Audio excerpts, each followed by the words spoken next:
Welcome to the Collecting Heroes podcast. I am your host, JD, the collector of collectors, if you will. And in this podcast, I love to talk to pop culture collectors from around the world.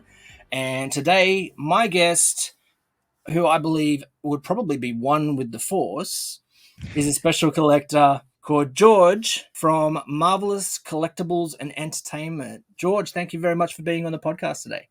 Thanks for having me, JD. Appreciate it. Yeah. Cheers.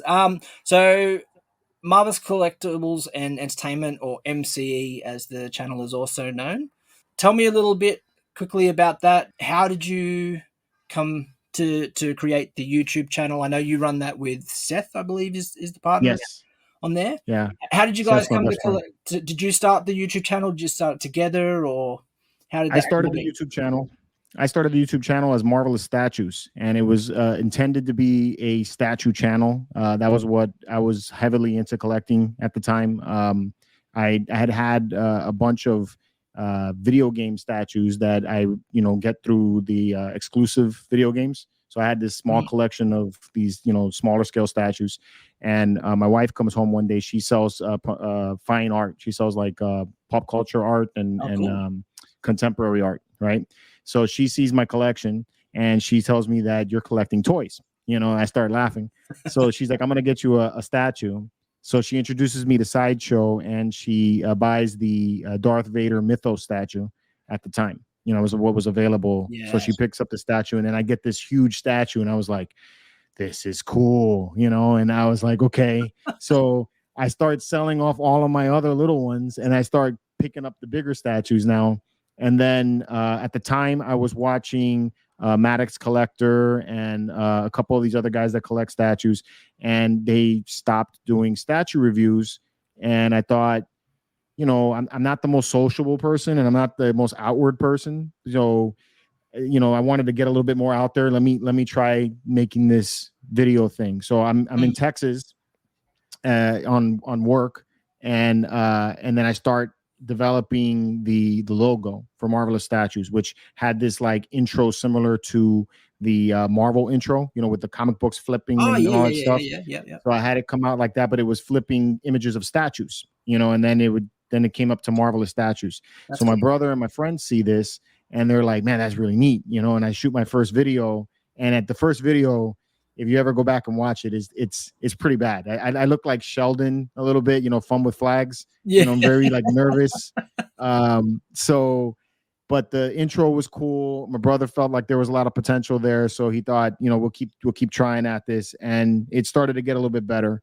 By the time Seth came on, Seth was very heavily into Funko Pops. And I thought, well, it'd be cool to have a channel that was more about collectibles and the love of collectibles, rather than just being just statues. So he joined, and then, he made a statement point that, the name kind of cornholes us into statues, so it's like we need to change the name to reflect collectibles. So my brother comes up with Marvelous Collectibles and Entertainment, and both of us were like, man, that is a lot. I'm like, I can't say that every video, man. So we end up changing it to MCE, and then, as the initials, and then that's where MCE was born. And it's been that way for now 5 years. So wow, that's awesome. I actually want to go back. So obviously you are a Star Wars collector. That is the main thing that you collect. And your wife got you a Darth Vader statue as your first statement piece. I tell you what, there's probably not a lot of men out there who have their own fan caves, man caves, whatever you want to call it. I usually call it fan cave. That started with a piece like that from their wife. I mean, a lot of the time you're probably trying to hide these collections, all the cost of these collections from your partner. But very true. Your wife, and so she's into fine art. Actually, I did see during your, I believe it's during your room tour, you actually might mention in there that you're an artist yourself. Is that correct? Or maybe you mentioned it in another video that I watched. Yeah, I studied computer animation and sculpting. I did a little bit of digital sculpting, which I really want to get back to at some point. But mainly traditional sculpting and illustration is where my forte is. Great. And I know that part of your collection does consist of, you've got a few posters on the wall in your room. Yeah, And you mentioned that you've actually got a whole book full of Star Wars art that you flip I and do. you cycle that around, which I thought was really cool. How does your love of art and Star Wars tie together, outside of just the posters? Well, What's I that? mean, I've always been a huge fan of Star Wars. Star Wars is like the very first movie that I can remember going to go see. I was the first movie I ever saw in the theater with my father that I have a memory of was Return of the Jedi. I Okay, was about 5, I think, at the time when he took nice. me, and the digital effects, the characters, and everything that I saw there, it just was like it blew me away. And then from that point on, I was always into art of some form, and I was always very creative. I'd build things, and I made my own costumes. I did a lot of these little things, and I've always had these little hobbies. My wife says that it's impossible to keep me in a relaxed pose, like if I in a relaxed position. If we the other day we were at her parents' house, and I was laying down on this like lawn chair, and then I was like, oh my god, it's so nice to relax. And then like a minute or two later, I'm like, okay, I'm done. Let's go. Let's go find something. So um, when I was in art school, I wanted to work for Lucasfilm, and I Mm, wanted to make a movie, and that's really what I wanted to do. And when during that whole time period was the economy, the economic crash that we had in 2018. um, I wasn't able to get, coming out of college, I wasn't able to get a job as an animator. I ended up getting a job as a sign designer. So my you mean friend shows me one of 2008? those. Sorry, the Oh, sorry, 2008, global 2008. Yeah, not financial. Okay, 2018. yeah, yeah. Yeah, 2008. Um, so I take and I'm a sign designer, and then my friend shows me one of these memes or gifs that says what my friends think I do, what I wish I did, what I really do, that kind of thing. Mhm, mhm, And mhm. I just was not that into what I was doing, even though it was artistic and it was creative. It just wasn't what I wanted to do. My friend, so I took and I started doing some little sculptures on the side. A friend of mine got a job at Disney, and she was always telling me, we can get you in here as a sculptor. And I entertained the idea. I met my wife, and then at that point, Through art as well?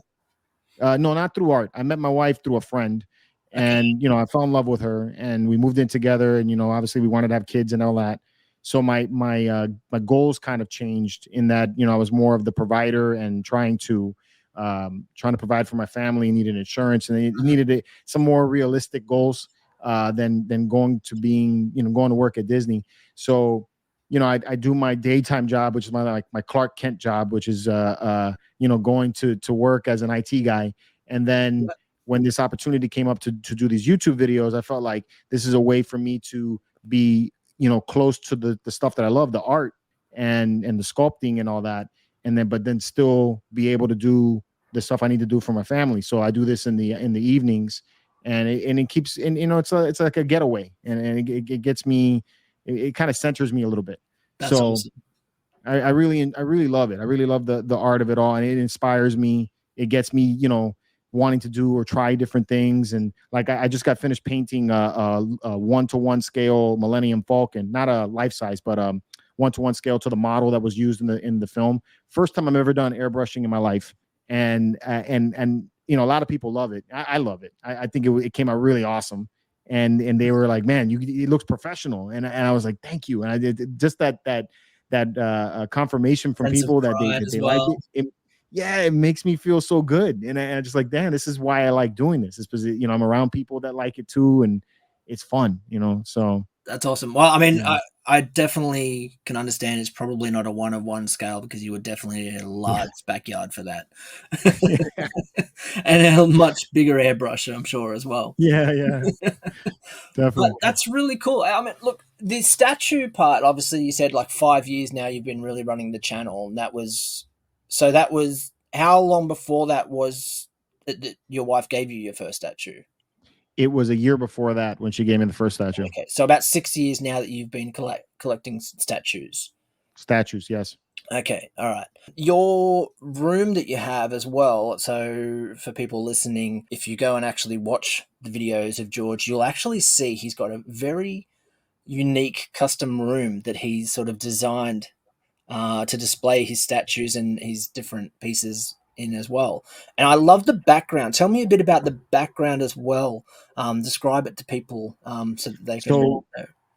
my thought to do the Star Wars room. So this change came in 2020, just at the end of 2019. I was collecting a lot of different statues at that point. When I started the channel, I sold, like I said, I sold off a large part of my collection that I had at that time, which consisted of some Star Wars pieces, including master replicas. And when I came back to the idea that, in 2020, the beginning, I thought I need to get back to what I really really like to collect, not necessarily just for the art of it or for the content or anything Mhm. like that, but just the love that I have, and the thing that I really love the most is always Star Wars. Yeah. So I thought I need to make my room something that reminds me of Galaxy's Edge when I go to Galaxy's Edge. I had gone to the park and I thought this was awesome. You're immersed in Star Wars. Mm-hmm. And I thought, this is what I want to do. This is what I want to have in my room. I want an immersive room. So I thought, I'm a bounty hunter of collectibles. I go hunt down toys. I hunt down statues. I hunt down art. This is what I do. So I'm the Medinalorian. My last name is Medina. Yeah. I'm the Medinalorian. So I told my buddy Seth that, and Seth is like, I like the name, man. So I'm like, all right, cool. I'm the Medinalorian. I need a bounty hunter style background. So what do bounty hunters have? They have a weapons rack. They have things like that. So and then I thought, okay, if I'm in the Star Wars universe, I'm not going to just have new things around me. I need to have like things from around the galaxy that represent Star Wars, but that are just like moshed together and look old and dungeony, that kind of look. So I wanted some Imperial panels. So I built 2 Imperial walls that have the classic style look like you see on the Death Star. And then with the lights and stuff, center with the lights and everything as well. with the lights and everything. Yeah. And then I thought in the center would be this like weapons rack, and I have this opening that kind of looks like a similar doorway to a Star Wars doorway, and there's lights in the center of that. Mm-hmm. And then initially I wanted to put like a bunch of helmets and everything, but because of space confinements, I figured, okay, I'll have a one row of helmets, and then the rest would be all kinds of different weapons. And I like lightsabers the most, so there's a lot of different lightsabers there. I built a Han Solo blaster, that out of the parts that they would have used in the original film. Okay, you built that yourself. Yes, I found the parts that they use or replicas of those parts, and put all the parts together and painted it and weathered it. It's a heavy gun, so that's awesome. On the wall back there. Recently was able to get the Boba Fett blaster, which was a really long and hard find, but I was able to find that. But I also wanted like some functionality to it that gave it some life.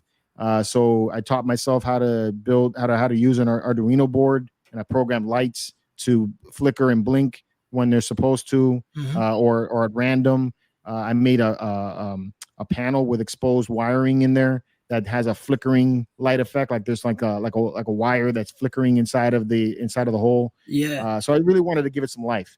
So I noticed that when I was watching the videos, I saw the flickering. I didn't know if that had to do with sometimes, lights and the frame rates on cameras, how you can sometimes get a flicker. I didn't know if it had to do with that, but knowing that you've actually designed it to do that that's amazing. I've noticed when I first saw that background and was watching the videos, at first I was like, did he have like his collection room just has like 2 windows at the side and he's just put the panels over the top of the window, maybe so the light comes through? But knowing that you actually built that custom with everything in the lights, that's amazing. How long did it take you to fabricate and make all of that and put it together? Almost 5 months. I didn't know what I was doing. I told my wife, I'm not the handiest person, by the way. I told my wife that I'm going to build this wall, and she's like, yeah, right. So she's like, whatever. She gives me a pat on the back, and she's like, okay. So my neighbor next to me is an industrial engineer, and he's very handy with carpentry tools and all that. So he gives me ideas of what to do. My dad is also kind of handy too. So my dad helped me out with some of the thought process. So like cutting the holes for those Imperial panels. Mm-hmm. We got a hole saw. And then he had a press at his shop. So he's like, we could put this through the press and press down all the holes, and then you can cut it with a jigsaw. So I spent through the whole time cutting all these by hand. Wow. And then I got hurt a few times, and one of the saws actually cut my finger pretty close to the bone. Oh, and yeah, it was a pretty rough one. I remember calling my wife about that, and I'm like, babe, I think I need to go to the hospital. And she's like, what happened? I was like, the saw touched my finger. And she's like, just walk it off. I'm like, what? So she comes home and she sees it. She's like, hey, that looks pretty bad. And she's like, well, maybe it'll heal. So it healed, but yeah, it wasn't a fun experience at that point. But I watched some other YouTube videos and got some ideas on how to put things together. One of the big ones that I would follow is a YouTube channel called Smuggler's Run, or no, the Smuggler's Cave, I think is what it's called. I think I've seen the video. Super cool dude, and he's very handy, and he comes up with these ideas. So I'm like, I got some ideas off of him and ideas off of other people. I'm like, okay, this is how I'm gonna get it around to building it. And my dad would come in from time to time and check on me and make sure things look good. But mostly I was doing it by myself in the garage. It looks amazing. Thank you. Really does. It when you talk about, comparing it to something in Galaxy's Edge, it definitely is one of a kind room, right? And this is the perfect thing about, having a fan cave and having your own space that you can go to. I mean, I assume you use this as, actually, I've seen from the videos, you've got your computer in there, so you're using it as an office, right? It is my office. Yeah, it's great when I go to a conference call with it. yeah, definitely. The conversations would be great. And that's the thing. When I saw this, I was like, it's such an amazing room, and for you to have built that yourself, especially not being someone who's handy on tools and everything as well, but obviously having people that could help you is great as well. I would love to have I don't know, the Bat Cave look like a Bat Cave maybe one day if I had a big enough room, some computers. Yeah, so I mean that would be probably the fantasy for me, but amazing. Talk about Galaxy's Edge, actually, because we briefly touched on it before starting recording. I would love to go to Galaxy's Edge. I did actually have a trip planned for 2020. Thank you, pandemic, for killing that dream. But I had tickets to San Diego Comic-Con, and then from there I was going to hire a car and drive up to Disneyland, because my girlfriend and I wanted to go back there. I wanted to see Galaxy's Edge. Galaxy's Edge was actually being constructed the first time I went to Anaheim. It was in 2018, and they had the construction going on, and you could see that in the background when we were doing the river cruise, I think is the thing that they do past there, back of there. So tell me about, because you're in Florida, right? Tell me about Galaxy's Edge. Have you been both Galaxy's Edges or just the one in Florida? I've only been to the one in Orlando. I have been to Disneyland, but I went to California Adventure at the time. I think when I went to Disneyland, because I also went to San Diego Comic-Con, and I had that idea. I was like, I'm going to go to Galaxy's Edge, but I think Galaxy's Edge was just being built at that point. It was 2019, or no, this was 2018. So 2018 when I went. Myself then, yeah. You were there at the same point? Oh, well, 2018 was when I was there. So 2018, right? Yeah. You still have passes for San Diego Comic-Con, by the way? Out of curiosity? I have my tickets. I have my passes. Yeah? They kept rolling over year on year. Are you planning on going this year? I probably won't get to, unfortunately, with travel. But I'm thinking that I'll hold on to the passes because I get priority if I want to buy for the following year and go back. And with such a small percentage chance of getting in there, I figure the best chance I've got now is to be part of that queue and to hold on to those passes. So I don't know what their attendance rate is going to be in terms of... I don't know yet either. I may go this year. I'm up in the air about it. But if you do go, I mean, that's what I was hoping we could run into each other. But back to what you were saying with Galaxy's Edge, we were there opening day for it. And man, I mean, I was like in tears. It was, seeing the Millennium Falcon for the first time at that size, and we were there at 4:00 in the morning, when we walked into the park. Yeah. So it was dark, and the lights were all on and everything. And it was the most magnificent thing I'd ever seen in my life, man. It was like my entire life of Star Wars, of the imagination, of the emotion that I got watching the films as a kid with my father. It just was like, I'm getting kind of teared up right now talking about it. It it was really awesome to be there, to be amongst all these fans, you know, and everybody feeling the same way at the same time, you know, and it was such a cool experience. My brother and I went. My brother's not the biggest Star Wars fan. He kind of goes along with me, so I love my brother for that. You know, he's more of a sports fan. Yeah. But he went with me anyway. And you know, and he would stand in line to make sure that we got on the ride, you know, because the Millennium Falcon at that point had like a 4.5 hour wait or something like that. So he's like, was I'm gonna Rise of the stand in line. Resistance open at the time? Not yet, no. Yeah, okay. And I went to the Rise of Resistance opening as well with Seth. So okay, cool. And that was a great experience too. You know, but Seth doesn't like riding rides. He gets motion sickness. Yeah, okay. So but your brother was with you on that original day. Yeah, so my brother was with me on the original day. And you know, he would stand in line, wait, you know, he says, go experience everything, come back, you know, and I met back up with him. We rode the Millennium Falcon the first time. I got to fly the first time, so it was great. And most of the time when I go back, I tend to want to fly the Falcon, you know, just to do that. My kids enjoy it too. It's just a really cool experience for any Star Wars fan, you know, to do. So yeah, I go back a lot actually. Do you have any custom pieces like in your collection there that are, because I know they do a few park specific collectibles and things like that as well. Do you have some of those within your collection there? Yes, I have a custom. Well, I have the build lightsabers that you could do at Savi's workshop.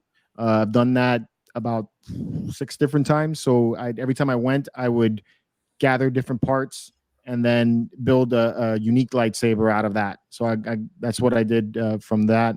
I got the crystals from there. The Kyber crystals, yeah, because they come in a specific, like they're a blind pack. Is that like for what? I've seen the Kyber crystals? Can you pick the colors? Because I saw someone opening like they were like blind packs to see what color you can get or something. No, they. I mean, that may be something new. I haven't seen that since. I mean, I just went to the park a few weeks ago, so I haven't seen that yet. But I mean, you can go and pick your Kyber crystal color that you want. Oh, cool. I think the only color you can't get is white, maybe. But I mean, you can get pretty much everything else. They used to have the black one. I was able to find that. So that was like 1 in 100. That's what I was saying. Like people were. That's why I thought it was a blind pack thing, because I saw someone hunting for the black. That was the black that they were hunting for. So they hid them in the red crystal and the red crystal things. And you have to buy the red crystals. And I went to the park for close to a year. And every time I went back, they allow you to buy 2. I bought 2 every time. And we used to play a roulette game that we open up and like see if we got it. And my daughter got it. So that was a really cool experience too. I was able to capture that on video. So she was all excited, jumping up and down. I was like, "Oh, this is neat." That's amazing. Yeah. So speaking about family, you know, you said you've got 2 daughters. How do you find them with your collectibles? Being a father, like as babies, did you have to put a lock on the door for the room? Like, honestly, I didn't, man. They've just been really well behaved. They know that that's dad's space. And well, Scarlett is taken into art a lot. You know, she likes sculpting, she likes drawing. You know, she's really into that stuff. So you know, and then we would take her to the art gallery that my wife works at, so she got to experience stuff like that. And we let her know that, you know, this is art. You know, you look at it, you admire it, but you don't touch it. So she comes into the room and she knows that that's what that is. And she would sometimes come in here and sit down and just draw like the statues and just sit there and hang out with me and draw that stuff. Diana is more of the one that wants to touch stuff, but she doesn't do it. The youngest one? Really close. Huh? She's the youngest one? She's the youngest one. Diana's 4 and Scarlett's 7 right now. And so Scarlett was named after the G.I. Joe Scarlett, and Diana was named after Wonder Woman. So yeah, Diana runs around saying that she's powerful. She's a superhero, you know. So she's great.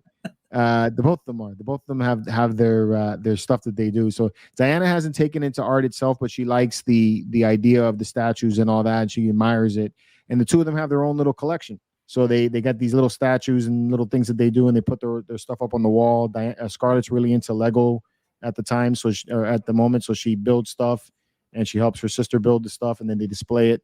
So they understand the whole thing of collecting, which is cool. I have another guest on one of my earlier episodes who runs a Lego YouTube channel, specifically with a lot of his videos center around him and his son and their adventure in collecting and building Lego. And Nice. I love, like, I don't have children, but like I love seeing when you can pass that love of something like Star Wars or whatever it be onto kids. And I mean, Lego has so many different properties that now that they build for. I have a decent Lego collection as well myself. I have a lot of the statue, the Lego helmets. So I've got the Lego helmets collection. The only ones I don't have is the most recent ones. So the Mandalorian and Luke's helmet. I've got to get those ones to complete my set there. But I love those sets. I've got the Razor Crest as well. I haven't built it yet because space, like space is the enemy. Oh, that goes crazy. It's like you get in the box and you're cool with it, and then when you build it, and you're like, "Oh my god, where am I going to put it?" Where am I going to put it? Star Destroyer right over here that it's taking up so much space. Going back to your statues, actually. So how many statues do you have roughly in your collection? Would you say? 20, between 20 and 25, maybe. Okay. And do you recycle them? So is that something that you have a piece for a while and then maybe you sell it off to get a new piece? Like, how do you go about funding that as well? So there's I have two different collections. So I have one that's the collection that I keep, and then there's the stuff that I collect for the content on the channel. So like, because there's some pieces that I tend to review, or that I try to review, so I keep the content flowing on my YouTube channel. Yeah. The pieces that I use for content, I'll take and I do the review on those, and then I tend to sell those, shortly thereafter. Okay. The ones that I want to keep, those ones stay on the shelf, and and then they stay with me for a good long time until I get tired of it. But not too many. That's the problem. Yeah, I got a storage unit with them, and you don't want to get rid of them. Yeah, it's like a drug addict trying to sell drugs. You can't do that. You shouldn't get high on your own supply. Didn't you ever hear that, George? Exactly. Yeah. What would be your favorite statue then in your collection? My favorite statue in my collection is my Obi-Wan Kenobi Mythos statue. I spent an extremely long time hunting that piece. It was like 3.5 years trying to get that piece. It's a kind of an expensive one, hard to find piece. I mean, if my wife's watching, she'd probably get mad at me because I still own the Darth Vader that she gave me. I'd never sell the Darth Vader. It's because that's my first, and my wife gave that to me as a Father's Day gift. That's the one with the flames and everything, isn't it? Yeah. Yeah. It's called Dark Contemplation. Yeah. Also an extremely great statue. Yeah, what makes the Kenobi so cool for me is that the Kenobi has both the Alec Guinness and the Ewan McGregor portraits. And then it also is a version of him that hasn't been seen in the movies before, and it has him wandering the deserts of Tatooine, and he's got his armor from the Clone Wars like in a backpack, and you can see like the lightsabers on his belt. And it's just a really nomadic looking piece that, I just really enjoy the look of it. So I imagine you're pretty excited for the new TV show coming to Disney Plus. Oh yeah, absolutely. Yeah. I can't wait to see Kenobi. This is gonna be great. What's your favorite out of the current TV shows that they've been releasing? Mandalorian. Yeah, of the live action Mandalorian, of the animated series, I like Clone Wars, I like Rebels. Those are both pretty good shows. And but Mandalorian is super cool, man. You gotta like that guy. No, it's great. I will say, and maybe unpopular opinion or maybe common opinion, I'm not too sure. I felt like the Book of Boba Fett was like Mandalorian season 2.5. Yes, that's how I felt like they had. I loved that he was there, that he got to be in. I just felt like maybe they lent on him a little bit too heavy. I agree, and probably could have had a little bit less Mandalorian. Still loved having him, and I thought that there was parts of that story. I don't want to spoil it for anyone who hasn't watched it, but there's parts of that story that I felt like, with the Darksaber and everything, could have probably gone into a season 3. But absolutely, mean, we just got to trust the process that what they're giving us. I mean, I've enjoyed them all. Like I still enjoyed the Book of Boba Fett. Like I don't want to say I didn't enjoy it. That was just my own personal opinion about it. Going back to the statues, who would you say is your favorite statue manufacturer? XM Studios is at the top of my list. Still has been for a long time. They seem to be most consistent with their pieces. I just wish they made more Star Wars stuff. It's like they don't make enough of it. Sideshow tends to flood the market with a lot of different things, but they do a good job too. But yeah, I would say XM Studios. Well, that's my one piece. You saw that, when we first got on this chat together, the Shugo version, Shugo version A, I think it was, which has him as like the ninja standing on top of the bat signal. Just for people listening, I've got pictures of that on my Instagram as well. I think they're a wonderful studio. Like, I don't have a lot of statues. Like, I've seen some up close. I've seen Sideshow ones up close. I've got a friend who's got the Sideshow Sauron, a massive Lord of the Rings fan. Oh, yeah, that's a nice one too. Huge, absolutely huge. Yeah. But yeah, I think definitely I can understand why you would say XM Studios, because they bring out some really beautiful pieces. Although Queen Studios is catching up, man. Queen Studios, have you seen their pieces? I have seen a couple of the recent ones in some of the reviews that have come out, actually. Yeah, they're nice. Speaking of reviews, sorry, you go first. No, go ahead. Yeah, I was going to say, speaking of reviews, what do you look for in a review, though? Like, so is there a specific thing that you look for when you're reviewing a statue that your audience wants, or that you just instinctively know as a statue collector, like, this is the thing that a statue should be? So it's funny, right? When you're reviewing a statue. So I've talked about this with my friends before. It's because I feel like reviewing a statue is very different than reviewing, like, say, a lightsaber, right? Like, when I review a lightsaber, there's functionality, there's aesthetics, there's how the electronics work, that kind of stuff. So you really can go into some actual depth with that. With the statue, when you order something, you know what you're getting. You see it, they show you it. So really what I compare the statue to is, does it look like what I ordered? That's the biggest thing first. Like, does the final product look like the prototype that I picked up? And then I, go over the statue and look for any, imperfections that people might be picky about, especially at the price point, because, these statues have become extremely expensive, with an average on, for like a quarter scale statue being like $700 or so. And then XM Studios is well over $1,000 for a statue.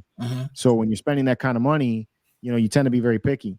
So there's, I look for, like, do the parts fit on the statue correctly? Are there any gaps in the statue? Is there a leaning issue? Is there potential for this thing to come apart on you later down the road?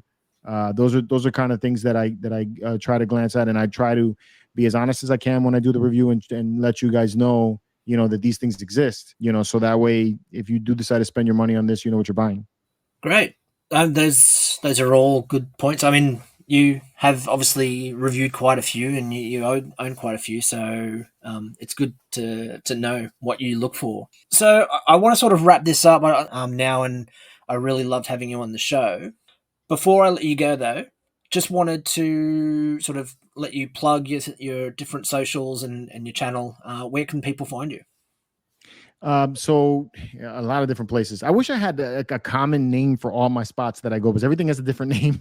It's probably the worst social media marketing in the world that I do.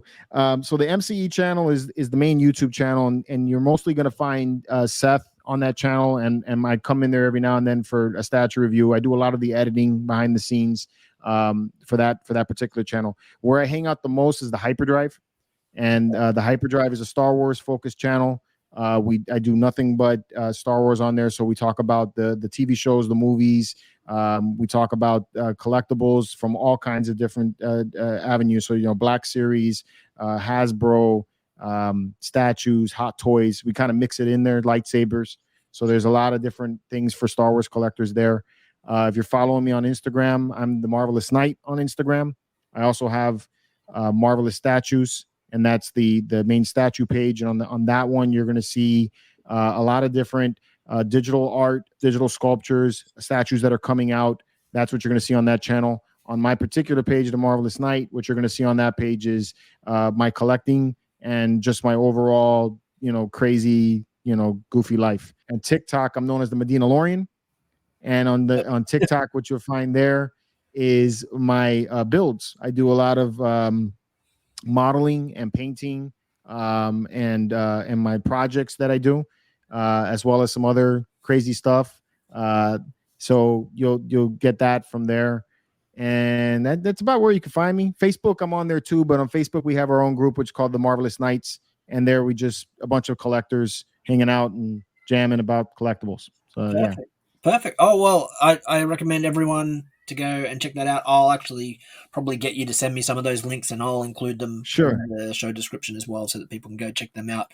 But I definitely recommend people go and check out your videos, have a look at this awesome fan cave, this awesome reproduction of Star Wars that you've made for yourself. I think it's amazing. So thank you very much, George, the Medinalorian. Thank you. I love it. I think that's a perfect nickname. I've really enjoyed speaking to you, and I look forward to maybe speaking to you again in the future as well. Oh yeah, JD, man, thanks for having me on, bud. I mean, I wish we can go on longer. Actually. Well, maybe we will. Maybe we'll have to do a part 2 eventually down the track. All right, I'm down. Right. I'm down. Or I can have you on one of my channels one day. That'd be great. I'd love it as well. Yeah. Thank you very much for being on the show. Thanks for having me.